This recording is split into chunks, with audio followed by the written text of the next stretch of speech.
محترم شرکاء اجلاس، نعت پاک کے بعد اب میں ہمارے دوسرے مہمان بلکہ نہایت ہی معزز اور مکرم مہمان صوبہ گجرات کے نامور دینی علمی ادارہ دارالعلوم فلاح دارین کے صدر القراء حضرت مولانا قاری و مقری محمد صدیق صاحب سانسرودی فلاحی مدظلہم العالی کی تشریف آوری پر بھی جمیع شرکاء اجلاس کی طرف سے آپ کا پرتپاک استقبال کرتے ہوئے آپ سے ادب و احترام کے ساتھ التماس کروں گا کہ تشریف لائیں اور اپنی قیمتی تاثرات اور وسیع تجربہ پر مبنی مفید ہدایات سے ہم طلباء کو نوازیں۔ جزاکم اللہ۔ الحمد للہ وکفا وسلام علی عبادہ الذین اصطفى اما بعد اعوذ باللہ من الشیطان الرجیم بسم اللہ الرحمن الرحیم هل يستوي الذين يعلمون والذين لا يعلمون صدق اللہ مولانا العظیم۔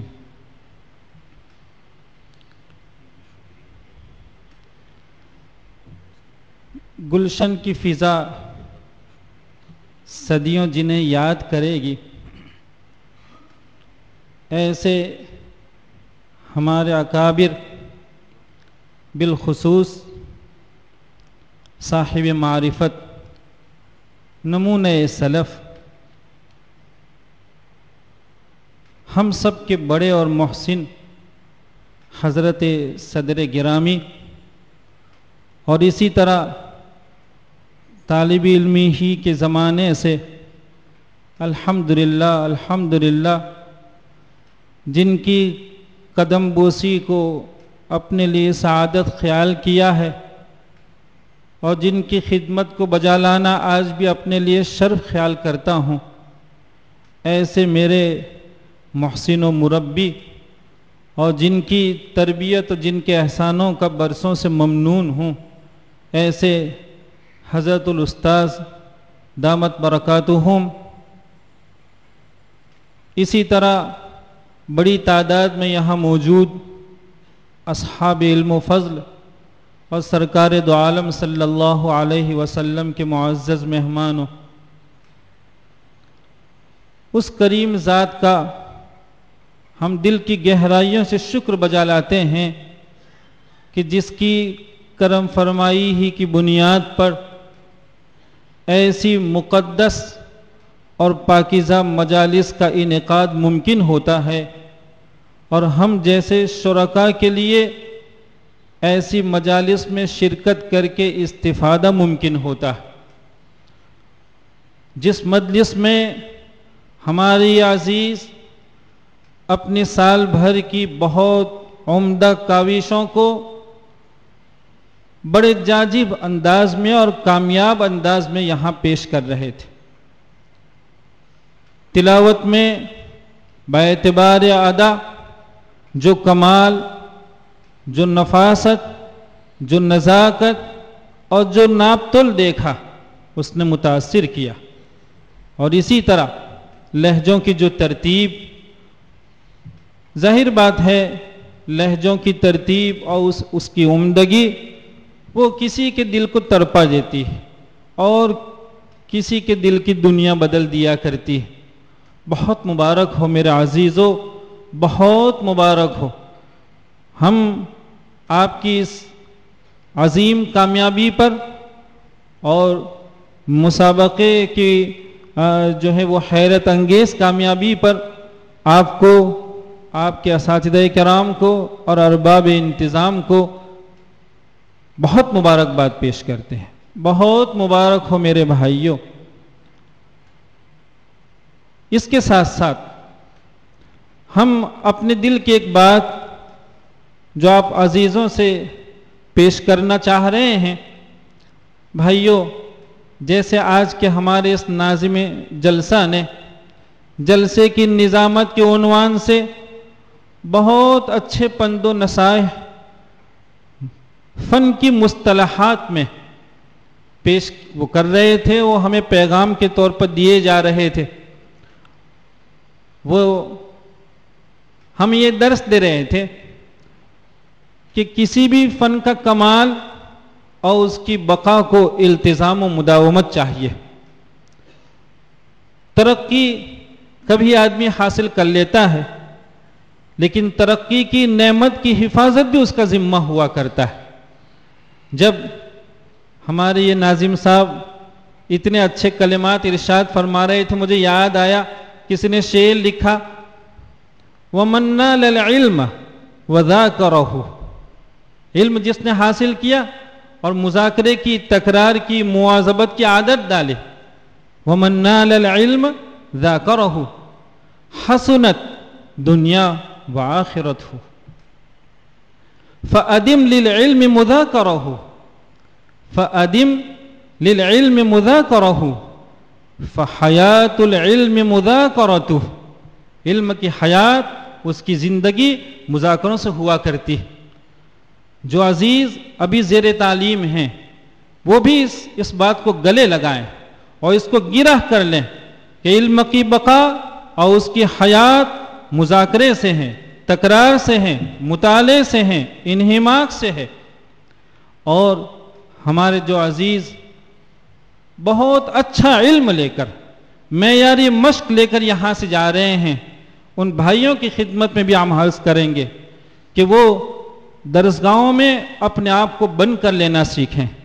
ہمارے یہ اکابر، ان کی زندگی اور ان کی عرق ریزی اور اتنے طویل عرصے کی باکرامت لگن،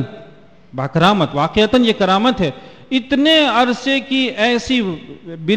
بالالتزام لگن جو ان کی کرامت، ان بزرگوں کی کرامت کہلاتی ہے، یہ ہمارے لیے بہت بڑا درس ہے۔ ہم اللہ سے دعا کریں اور اس کا عزم کریں کہ اللہ رب العزت نے جہاں کہیں ہمیں میدان دیا، اس میدان کو ہم سر چڑھائیں گے اور درسگاہوں میں بند ہو جا کر کسی بھی فن شریف کی خدمت کو اپنے لیے شرف خیال کریں گے۔ بھائیو، ہمارے محترم قاری عبدالستار صاحب نے جس بات کی طرف ہماری توجہ مبذول کرائی کہ مشق کے علاوہ یہ فن کتاب کی طرف بھی اچھی توجہ چاہتا ہے، یہ حقیقت واقعہ ہے۔ آج چونکہ یہ اکابر موجود ہیں، فن کے کسی مسئلے میں بھی، کسی دقیقے میں، کسی عقدے میں جب کہیں پریشانی ہوتی ہے تو ہمارے آپ کے لیے سہولت ہے کہ جبال علم موجود ہیں، ان کی طرف رجوع کیا، ان کی خدمت میں حاضر ہوئے، سوال کیا اور سیراب ہو جاتے ہیں، تشفی ہو جاتی ہے۔ لیکن بھائیو، ذرا ان دنوں کو بھی سوچئے کہ جب یہ ذمہ داری ہمارے آپ کے سر آئے گی اور بہت سے علم کے پیاسے بڑی امیدوں کے ساتھ اس طرح کے سوالات کو لے کر ہمارے یہاں پہنچیں گے تو کیا ان کی تشفی ہم کر پائیں گے؟ اس لیے ضرورت اس بات کی ہے کہ مشق اور تمرین کے علاوہ کتابوں کے مطالعے کی اور اس کی مزاولت کی ہم عادت ڈالیں۔ میں ابھی بیٹھے بیٹھے جب قاری صاحب نے کہا، مجھے یاد آ رہا تھا کہ ہم نے خود ایک مرتبہ درس میں بچوں کے سامنے اپنی تقریر میں یہ کہا کہ بچوں، پوری دنیا یہ کہتی ہے کہ مد متصل میں جو ہے وہ صرف مد ہی مد ہے، قصر کسی کی یہاں جائز نہیں۔ لیکن اس کے ساتھ ساتھ ہم نے کہا کہ ایک ضعیف قول ہے کہ مد متصل میں بھی قصر جائز، اور یہ کہاں سے؟ کسی زمانے میں جب شاطبیہ کی اتنی شروع مارکیٹ میں نہیں تھی تو کتب خانے میں پرانا نسخہ ابراز المعانی کا تھا، علامہ ابو شامہ رحمۃ اللہ علیہ، جو علامہ شاطبی رحمۃ اللہ علیہ کے ایک واسطے سے شاگرد ہیں۔ علامہ شاطبی رحمۃ اللہ علیہ سے امام سخاوی نے پڑھا اور امام سخاوی سے علامہ ابو شامہ رحمۃ اللہ علیہ نے پڑھا۔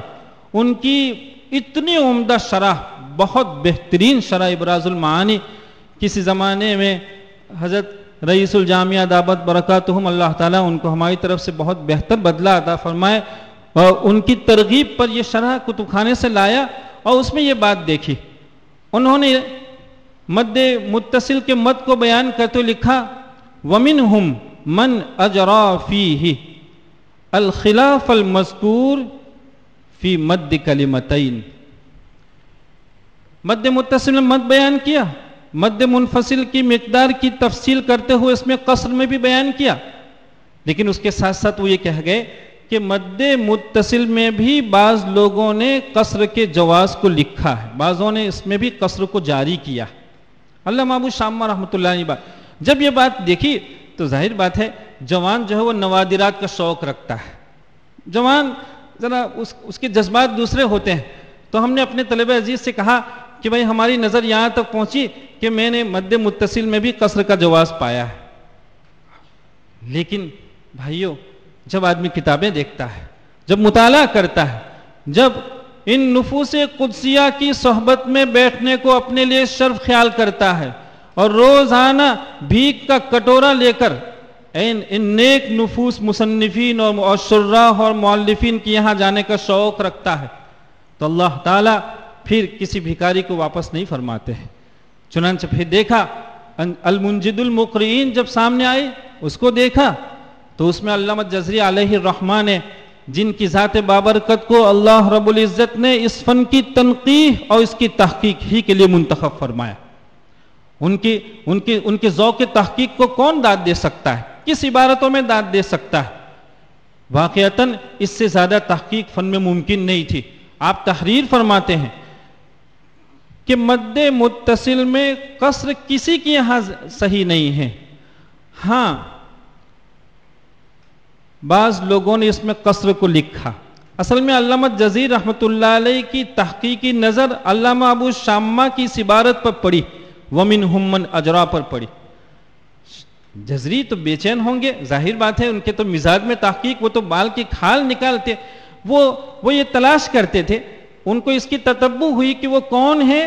جو مد متصل میں قصر کو کہہ رہے ہیں، کس نے لکھا ہے۔ چنانچہ علامہ جزیر رحمۃ اللہ علیہ منجد المقرئین میں تحریر فرماتے ہیں کہ پھر جب ہم نے اس کو تلاش کیا تو امام ابو القاسم حزلی رحمۃ اللہ علیہ کے الکامل میں دیکھا، چونکہ وہ جنگل ہے، وہاں ایسی جڑی بوٹیاں مل جایا کرتی ہیں جو کہیں نہیں ملتی امام ابو القاسم حزلی رحمۃ اللہ علیہ کے یہاں۔ چنانچہ علامہ جزیر رحمۃ اللہ علیہ نے امام ابو القاسم رحمۃ اللہ علیہ کے الکامل کو دیکھا، الکامل میں یہ عبارت تھی وذکر العراقی ان الاختلاف فی مد کلمتین، لکھا کہ مد منفصل میں جیسے مد کے باب میں خلاف ہے، ایسا ہی اختلاف مد متصل کے باب میں بھی ہے۔ جزری علیہ الرحمن نے اس کو تلاش کر لیا، لیکن علامہ جزیر رحمۃ اللہ علیہ صاحب کامل کی یہ عبارت، جس کو صاحب کامل عراقی کے حوالے سے نقل فرما رہے ہیں، جزری اس پر تبصرہ فرما رہے ہیں کہ عراقی کو اس روایت کو نقل کرنے میں سہو ہو رہا ہے، مد متصل میں قصر کسی کے یہاں ہے ہی نہیں، قصر جائز ہی نہیں ہے، یہ عراقی کو سہو ہو رہا ہے، یہ ان کا مغالطہ۔ پھر جب آپ نے غایت النہایہ فی طبقات القراء رجال قرات کے تذکروں پر لکھی تو اس میں بھی آپ نے عراقی کے تذکرے میں لکھا کہ یہ وہ عراقی ہیں جو مد متصل میں قصر کے جواز کو کہیں سے لائے ہیں، لیکن ان کا سہو ہے۔ آگے دیکھیے پھر یہ ہوا النشر کو آپ دیکھیے، جس کی طرف ابھی ہمارے محسن مربی اور واقعتاً بھائیو نشر ایک ایسی کتاب ہے کہ جس کو دیکھنا اور اس کو سمجھنا بھی ہر کس و ناقص کا کام نہیں ہے۔ ان بزرگوں کی در کی ہم غلامی کریں گے تبھی ہم النشر کو سمجھ پائیں گے۔ بہرحال النشر فی قراءۃ العشر میں علامہ جزری علیہ الرحمہ لکھتے ہیں کہ پھر یہ جو عراقی ہیں، تو ہم نے دیکھا وہ عراقی کون؟ کہا وہ ابو منصور عراقی ہے جو مقری خراسان ہے۔ لکھتے ہیں کہ ابو منصور عراقی کے جو شاگرد ہیں، ان کے جو روات ہیں، شمبوزی، ابو بکر ابن مہران اور مروزی جیسے لوگ، لیکن ان تینوں شاگردوں میں سے کسی نے بھی اس کو بیان نہیں کیا۔ فرماتے ہیں نشر میں کہ عراقی کے صاحبزادے احمد ابن منصور عراقی کے صاحبزادے ہیں، جنہوں نے مد متصل میں قصر کو علامہ ابو القاسم حزلی نے ان کی عبارت جو نقل کی، جس سے سب نے یہ سمجھا، تو ان کے صاحبزادے ان کی کتاب تو جزری فرما رہے ہیں کہ باپ بیٹے کی کتاب جب میں نے دیکھی الاشارہ فی القراءۃ العشر، یہ تو منصور عراقی کی ہے، اور ان کے صاحبزادے کی کتاب ہے البشارہ، اس کو جب میں نے دیکھا تو دونوں باپ بیٹوں نے مد متصل میں صرف مد کو بیان کیا، اس کے ساتھ ساتھ اس کی وضاحت فرمائی کہ متصل اور منفصل میں صرف اتنا فرق ہے کہ منفصل میں قصر جائز ہے اور متصل میں بالکل جائز نہیں۔ کہا جب میں نے یہ دیکھا تو میری آنکھ جزری فرمائے کہ جب میں دیکھا میں تعجب ہوا کہ اب تک تو ہم یہی سمجھ رہے تھے کہ منصور عراقی مد متصل میں قصر کے جواز کو فرما رہے ہیں، ہم نے ان کا سہو قرار دیا۔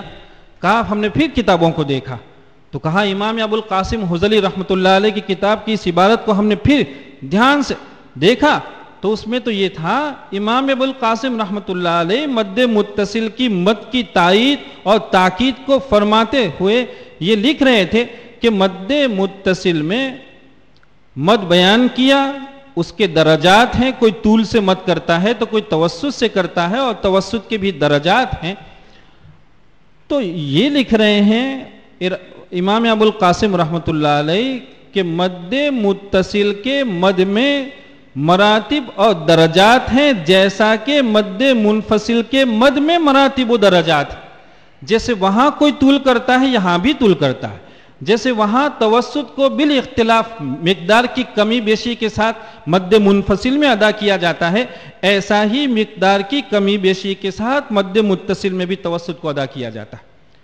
اور پھر چونکہ امام ابو القاسم رحمۃ اللہ علیہ فرما رہے وَطَالَمَا مَارَسْتُ الْكُتُبَ وَالْعُلَمَاء، اور میں نے جب کتابوں کو دیکھا، علماء کے اقوال کو دیکھا تو مد متصل میں کہیں بھی میں نے قصر نہیں پایا۔ علامہ جزری رحمۃ اللہ علیہ فرماتے ہیں کہ اس کے بعد ہم نے یہ سمجھا کہ عراقی کا نہ یہ مقصد ہے کہ وہ مد متصل میں قصر کے جواز کو فرما رہے ہیں، اور نہ ابو القاسم حزلی رحمۃ اللہ علیہ اس ماحول میں ان کی عبارت کو نقل فرما رہے ہیں، بلکہ دونوں بزرگوں کا منشا مد متصل میں صرف مد کی تاکید کا ہے۔ ہاں جو مد کے باب کی تفصیل ہے وہ دونوں میں برابر سرابر ہے، مساوی ہے۔ یہ میرے بھائیوں،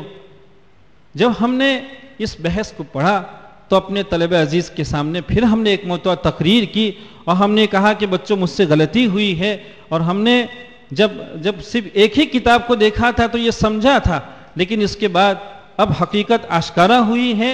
اور بھائی ظاہر بات ہے کتابوں کی مزاولت کے بغیر مغلق باب کبھی کھلا نہیں کرتے۔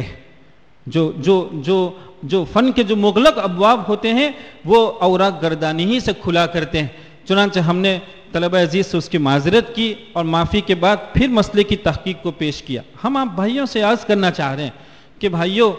یہ میدان بہت وسیع ہے، اللہ رب العزت نے آپ کے اساتذہ کرام اور ان بزرگوں کی صحبت سے فن کے اتنے اچھے مراحل تک آپ کو پہنچا ہے۔ ان بزرگوں نے آپ کو ایک استعداد پیدا کرا دیا، آپ کو چلنا سکھایا، آپ کو دوڑنا سکھایا۔ اب ظاہر بات ہے کہ آئندہ چل کر منزل تک پہنچنا، دوڑتے ہوئے منزل تک پہنچنا، یہ ہمارا اور آپ کا فریضہ بنتا ہے۔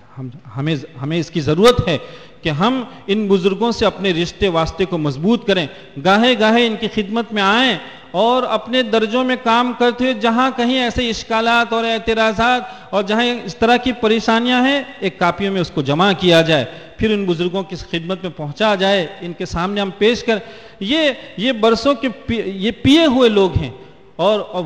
حقیقت واقعہ یہ ہے کہ یہ آنکھیں پھر ان بزرگوں کو کبھی نہیں دیکھ پائے گی۔ یاد رکھو لوگ، فن کے ایسے جبال پھر نہیں ملیں گے۔ اللہ کا شکر ادا کریں ہم سب کہ ہم ایسے بزرگوں کی صحبت پا رہے ہیں۔ اللہ تعالیٰ ان کی قدردانی ہمیں نصیب فرمائے۔ میں جلسے کی اور مسابقے کی کامیابی پر سبھی بھائیوں کی خدمت میں اور سب کی خدمت میں، اور بھائی یہ تو درسگاہی الحمدللہ مرجعیت کے انداز کی درسگاہ ہے، یہاں کی قراتوں کا معیار یہی ہوتا ہے۔ بہت مبارک ہو آپ کو، اللہ تعالیٰ مبارک فرمائے، آپ کے علم و عمل میں برکت عطا فرمائے۔ وآخر دعوانا ان الحمدللہ رب العالمین۔ ماشاءاللہ، ہمارے قاری صاحب نے جو تحقیقی بات پیش کی، اس سے ہمیں یہ بات سمجھنی چاہیے کہ ایک تو یہ ہے کہ قرآن مجید کو صحت کے ساتھ پڑھ لیا جائے، اور اس کی اداؤں کو جو مختلف طریقے پر ادا کی جاتی ہے ادا کر دیں، لیکن آپ کی نظر وہاں تک پہنچنی چاہیے کہ یہ آیا کہاں سے اور یہ کس طرح ہے۔ اس کے لیے تحقیق کی ضرورت ہے، جیسا کہ قاری صاحب نے فرمایا کہ جب تک ہم کتابوں کو نہیں دیکھیں گے، ایسا ہوتا ہے کہ ابتداءً کتاب سمجھ میں نہیں آتی ہے، لیکن آپ دوسری بار دیکھیں گے تو کچھ بات سمجھ میں آئے گی، پھر دیکھیں گے پھر کچھ بات سمجھ میں آئے گی۔ ہم لوگ جس زمانے میں پڑھتے تھے تو ہمارے استاد النشر کا حوالہ بہت دیتے تھے، تو ہم شوق میں کتب خانے جا کر دیکھتے اور النشر کھولتے تو کچھ بھی بات سمجھ میں نہیں آتی کہ یہ کیا بولتے ہیں۔ لیکن میں نے یہ سوچا کہ لکھنے والے انسان ہیں اور انسانوں کے لیے لکھا ہے، ہم اس کو کیوں نہیں سمجھیں گے؟ الحمدللہ اس میں ہم نے محنت کی، سمجھنے کی کوشش کی اور اب تک سمجھنے کی کوشش کر رہے ہیں۔ ہم نے اسانید کے سلسلے میں تحقیق شروع کیا۔ ہم لوگوں کی جو سند ہم لوگوں کو مدرسے سے ملی تھی، اس سند میں امام ابو القاسم شاطبی رحمہ اللہ کا اسقاط تھا، یعنی علی ابن حذیل کو جوڑ دیا تھا، یعنی علی ابن شجاع کو جوڑ دیا تھا علی ابن حذیل سے، جبکہ درمیان میں شاطبی رحمہ اللہ کا واسطہ۔ علی ابن شجاع یہ داماد ہیں ان کے، اور انہوں نے امام شاطبی سے پڑھا، اس کا اسقاط تھا۔ ہماری اس سلسلے میں قاری رمضان صاحب رحمۃ اللہ علیہ سے گفتگو ہوئی کہ اس میں یہ کمی محسوس ہو رہی ہے، کہنے لگے مجھ کو بھی اس میں اشکال ہے کہ یہاں اسقاط ہے۔ بہرحال اس کی ہم نے تحقیق کی، حضرت مولانا ہمارے شیخ الحدیث مولانا نصیر خان صاحب رحمۃ اللہ علیہ، وہ قاری حفظ الرحمان صاحب کے بڑے خاص شاگردوں میں سے تھے، یہاں ہمارے یہاں جلسہ تھا تو حضرت مولانا تشریف لا رہے تھے، میں نے ان کے سامنے عرض کیا کہ یہ سند ہے اور اس میں یہ ہم خامی دیکھ رہے ہیں۔ کہنے لگے کتاب سامنے آئے تو میں بتاؤں۔ بہرحال پھر اس کا موقع نہیں ملا۔ میں اس کی تحقیق کے لیے کانپور گیا۔ کانپور میں قاری کیا نام تھا ان کا، قاری احتشام صاحب تھے، یہ قاری عبد المعبود صاحب رحمۃ اللہ علیہ کے بڑے خاص شاگردوں میں سے تھے۔ میں نے ان سے اپنا اشکال پیش کیا تو انہوں نے کہا کہ ابھی میں بتاتا ہوں۔ انہوں نے اپنی سند نکالی اور سند نکالنے کے بعد انہوں نے سحر الشاطبی کا، جو شاطبی کا ذکر آیا تو انہوں نے کہا کہ شاطبی تو موجود ہے اس میں۔ پھر میں نے ان کے سامنے اشکال کیا کہ یہ شاطبی نہیں ہیں، یہ تو ان کے داماد ہیں۔ تو پھر انہوں نے یہ کہا کہ اچھا ٹھیک ہے، تو پھر وہ خاموش ہو گئے۔ بہرحال میں نے اس کی تحقیق شروع کی۔ پھر میں نے اپنے یہاں کتب خانے میں غایت النہایہ کو دیکھا تو وہاں ہم نے یہ بات پائی کہ یہ اسقاط ہے اور سند میں یہ غلطی، یعنی یہ سلسلہ چھوٹ گیا ہے۔ تو میرے عزیزو، تحقیق کرنے سے اور کتابوں کے دیکھنے سے بات سمجھ میں آتی ہے۔ آپ پہلی بار میں آپ یہ سوچیں کہ ہم کو النشر سمجھ میں آ جائے، ایسی بات نہیں ہے۔ بار بار دیکھنے کے بعد، اور عجیب و غریب کتاب ہے، ان کا نہج اور ان کا اسلوب، جو ہم اس پر کام کر رہے ہیں اسلوب سمجھ میں آ رہا ہے۔ ہم نے اس پر کام کیا، الحمدللہ 900 صفحے پر ان کے اسانید جمع ہوئی ہیں، لیکن اس کی تحقیق اب تک جاری ہے۔ آپ دعا فرمائیے کہ اللہ تعالیٰ اس کو پائے تکمیل تک پہنچے۔ بہرحال قاری صاحب نے جن باتوں کی طرف اشارہ کیا ہے وہ یہ ہے کہ آپ صرف اپنی اس آواز کے پیچھے نہ رہیں، بلکہ آپ کو کتاب سمجھنی ہے اور فنی اشکالات جو آپ کے سامنے آئیں گے ان کو آپ کو ہی اس کا جواب تیار کرنا ہے۔ اللہ تعالیٰ اس کی توفیق عطا فرمائے۔ جزاکم اللہ احسن الجزا۔ اللہ سبحانہ و تعالی ہمیں حضرت الاستاذ اور ہمارے مکرم مہمان دونوں ہی بزرگوں کی باتوں پر عمل کی ہمیں خوب توفیق عطا فرمائے۔